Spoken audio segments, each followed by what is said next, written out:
সাহাবীরা, আমার আব্দুল্লাহর কবরটা কোথায় খনন করেছো? ওই যে দুই পাহাড়ের চিপায়। রাসূল বলছেন আমাকে নিয়ে চলো। রাসূল নিজে পায়ে হেঁটে চলে গেলেন।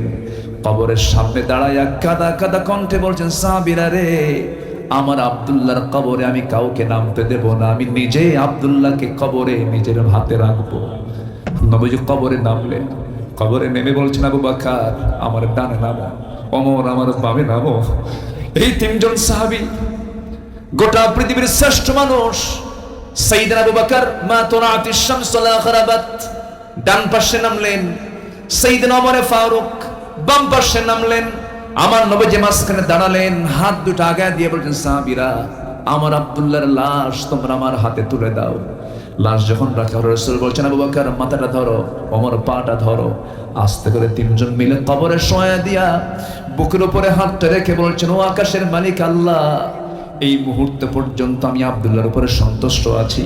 তুমি আব্দুল্লাহর সকল কিছু তুমি আল্লাহ মাফ করে দাও।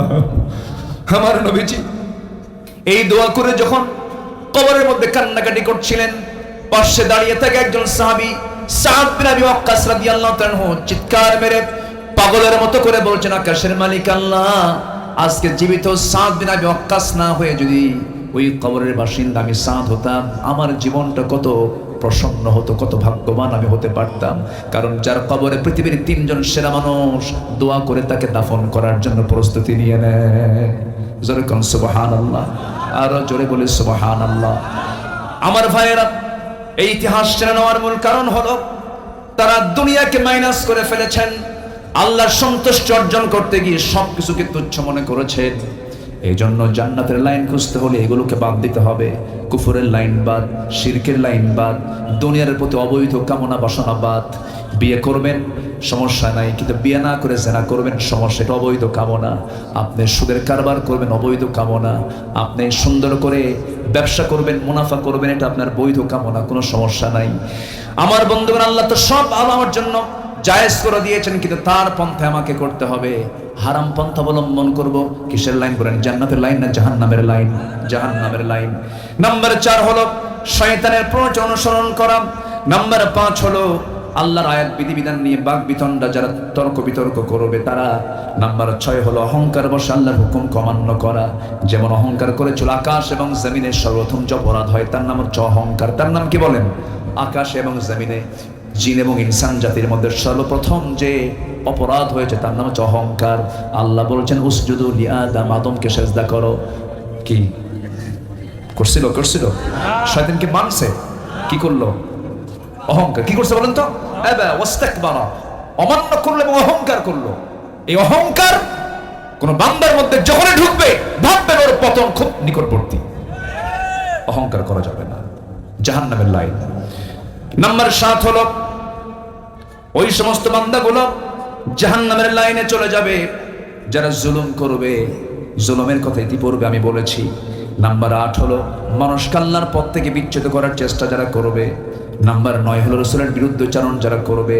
নাম্বার 10 হচ্ছে ঈমান আনার পর বারবার কুফরিতে যারা প্রত্যাবর্তন করবে। এই সমস্ত কাজ যারা করবে, ইন্নাল্লাযীনা কাফারু বা'দা ঈমানিহিম থুম্মা ইসতাদু কুফরান লান তুকবালা তাওবাতুহুম ওয়া উলাইকা হুমুদ দাল্লুন। ঈমান আনার পর যারা বারবার কুফরের দিকে চলে যাবে, ওই সমস্ত লোকগুলো পথভ্রষ্ট, তারা জাহান্নামের লাইনে চলে গেল। আসুন না 10টা কাজ বাদ দেব, জান্নাতের লাইন খুঁজে নেব। জোরে বলি ইনশাআল্লাহ, আর জোরে বলি ইনশাআল্লাহ। আমিন। রব্বানা যালামনা আনফুসানা ওয়া ইল্লাম তাগফির লানা ওয়া তারহামনা লানাকুনান্না মিনাল খাসিরিন। লা তুযিগ কুলুবানা বা'দা ইদ হাদাইতানা ওয়া হাব লানা মিন লাদুনকা রাহমাতান ইন্নাকা আনতাল ওয়াহ্হাব। সান্ধ্যকালীন হাজার হাজার মুসলমান নরনারী নিয়ে তোমার কালামের 2-3টা আয়াতকে সামনে রেখে জান্নাতের লাইন, জাহান্নামের লাইন শীর্ষক কিছু আলোচনা করেছি। কাঙ্গাল ভিখারির মতো দুটো হাত পেতেছি। আল্লাহ, গুনাহের দিকে নজর দিও না। বান্দা মনে করে তামাম জীবনের সমস্ত গুনাহগুলোকে মাফ করে দাও।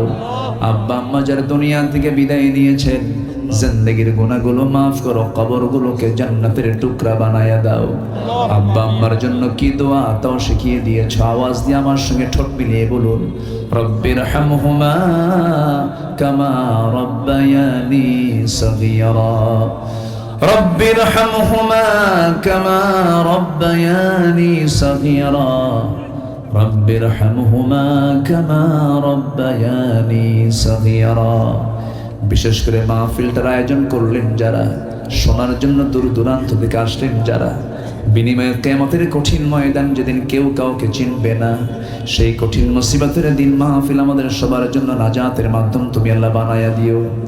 আমার ডানে, আমার বামে, আমার সামনে, আমার পেছনে তোমার তালিকায় ওই সমস্ত বান্দাদের নামগুলো অবশ্যই আছে। মেহেরবানি করে সবার নামগুলোকে জান্নাতের তালিকায় তুমি আল্লাহ উঠানোর ব্যবস্থা করে দিও। চোখ খুলে আছি দুনিয়া, চোখ বন্ধ হবে আখিরাত। চোখ খুলে আছি ইহকাল, চোখ বন্ধ হয়ে যাবে পরকালে চলে যাব আল্লাহ। এতটাই কাছাকাছি পরকাল, মেহেরবানি করে ডান হাতের পুঁজি নিয়ে তোমার সামনে হাজির হওয়ার তৌফিকটা দিয়ে দিও আল্লাহ। আয় আল্লাহ তাআলা, 180 কোটি মুসলমানের দুনিয়া বাইতুল আকসাকে তুমি আল্লাহ মুসলমানদের হাতে তুলে দাও। গোটা পৃথিবীর মুসলমানদের জন্য একটা আবু বকর পাঠাও, একটা ওমর তুমি আল্লাহ পাঠায়া দাও। দুনিয়া থেকে কোন দিন বিদায় হব জানি না রে আল্লাহ। দাদার বিদায় হলো, দাদির বিদায় হলো, নানার নানির বিদায় হলো, অনেকের ভাই চলে গেছে, অনেকের নিজের সন্তানও চলে গেছে। এই জানিপুর কবরস্থান, এই যে কত কবরস্থান, কবর বাসিন্দাগুলো শুয়ে আছে, অনেকেই দোয়া চেয়েছেন আমরা একদিন বাসিন্দা হয়ে যাব, আমাদের সন্তানগুলো আমাদের জায়গায় বসে যাবে, আমাদেরকে ঠেলে ঘর থেকে বের করে কবরের দিকে নিয়ে চলে যাবে। সেই দিন কাঁদবে, তারপরের দিন কান্না থেমে যাবে, তারপরের দিন হাসবে। কিছুদিন পর সব ভুলে যাবে রে, কবরে রেখে আসবে, 24 ঘন্টা যাবে না, মাথার চুলগুলো খসে খসে পড়বে। চুলের যত্ন কত নিলাম, মাথায় তেল দিলাম, সাবান দিলাম, শ্যাম্পু দিলাম, কত যত্ন তেলের নিয়েছি, জেল লাগালাম, কত কি করলাম আমরা। 24 ঘন্টায় মাথার চুলগুলো সব পতন হয়ে যাবে, খসে খসে পড়বে। মাত্র 3টা দিন পর দেহের চামড়াগুলো গলে গলে পোকার পেটের রাজত্বে চলে যাবে। ও আল্লাহ, যে পোকাকে দেখে আমি ভয় পেতাম, সেই পোকার পেট আমার দেহের খাবার হয়ে যাবে রে।